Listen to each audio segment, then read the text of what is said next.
Marvel Future Revolution has hit its 14th day of the soft launch, and we've learned a lot. Now, we've barely scratched the surface on the full details of the game, and we're learning stuff every day, and hopefully you are too as you play. As a new player, as a free-to-play player, or very low spender in the game, you might have a lot of questions on what to do with your crystals that you earn through playing.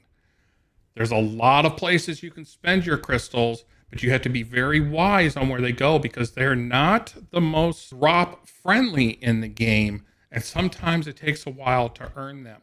Now this guide's going to be helping out a lot of free-to-play players with what to do with their crystals as they earn it. Now, if you're a spender and you're buying your crystals, you might still learn something here too. So please stick around. Listen in. You might find some advice that could help you out and even save you some money. There are basically 4 areas of where you can go with your crystals.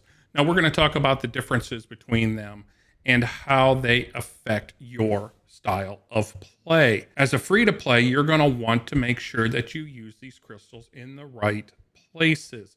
You're going to think, hey, I should put it here because it's going to help my team. But by putting it somewhere else first, you're actually going to help yourself grow faster in the game and take away more bottlenecks and headaches for you. Currently, as a free-to-play player and new into the game, the worst place you could be spending your crystals on is buying increased fights.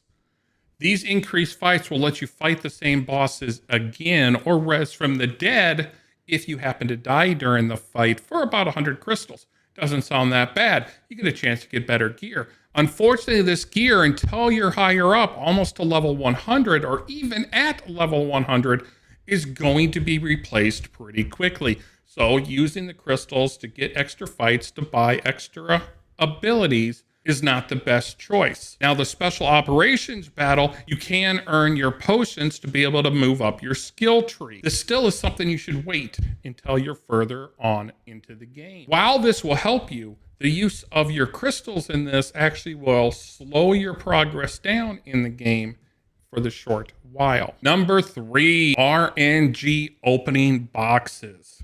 Whether it's costumes, Omega cards, or dimensional boxes. These are all RNG-oriented opens. For 1,800 crystals, which saves you 10%, you get 10 opens. Now, to get the ones you're really looking for, it's a low drop chance. This should be something that you wait on. Even though you believe in your head you need the stronger gear, and getting the stronger gear, the stronger Omega cards, or the comic books, depending on how you want to look at it, will help your character. You can get these at a better rate later. If you do open them, the order I would go with them are costume, Omega, and then the dimensional box. Number 2 on the list, I would be increasing your inventory spots, both on your main character and in your squad inventory. Yes, you actually have 2 inventories that you may not know about. You have your squad inventory, which starts off at 100 spots. Seems like a lot. It's not, especially if you're going to go gear farming at night. It's a great way to earn free stuff while you're away from the game. Let the game run on auto. Get yourself some battle badges and some material to be able to craft a chance of getting those pieces of gears that you're looking for, since you're not going to be buying those drop chances. You're not going to be spending your cores on those RNG drops. Do them basically for free. You're also going to take your low-level battle badges, then the level 1s and the level 2s that you're not going to need, and you're going to destroy those, and you're going to earn unstable fragments and gold, which pays for the openings of the gear pieces. The more spots you have, the less times you have to empty, the longer you can go out and farm for materials while you're away. It makes it easier, and you're not going to run into a chance, or less likely of a chance, of running out of space. Your squad inventory, on the other hand, is shared from all of your alts. Adding more spaces to that is like an extra inventory where you can save a lot of stuff. It's a good place to store, and it saves you some material. Plus, a lot of your equipment that you put in there, a lot of your materials can be shared with all of your alts giving them lower battle badges that you're no longer using, making your alts stronger to get through the levels faster and easier. The number one location I'd be putting my crystals in as an early player, free to play until you have it done, opening additional alt characters. You start off with 4 characters out of the 8 possible being able to be played right now. Unlocking these other 4 spots, 400 crystals per spot, but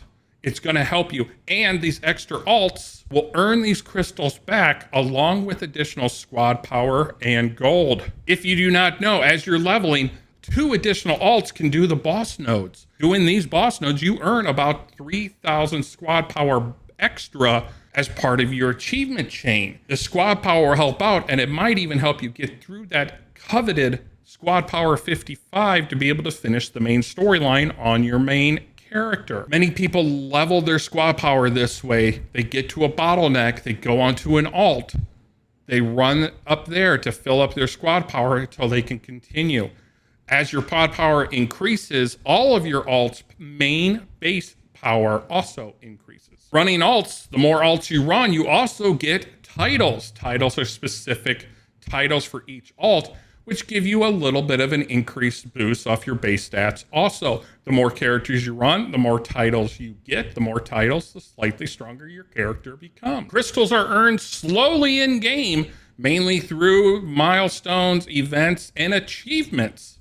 So you want to make sure you use them in the best ability you can. Though it may not be the most sexy way of increasing and putting on more characters, and you might sit there and say, well, I'm not going to play 8 different characters, but you might start off with Iron Man and find out you like Spider-Man better. Can't know until you play them. Okay, everybody, I hope this simple guide of a beginner free-to-play style, what you spend your crystals on, will help you.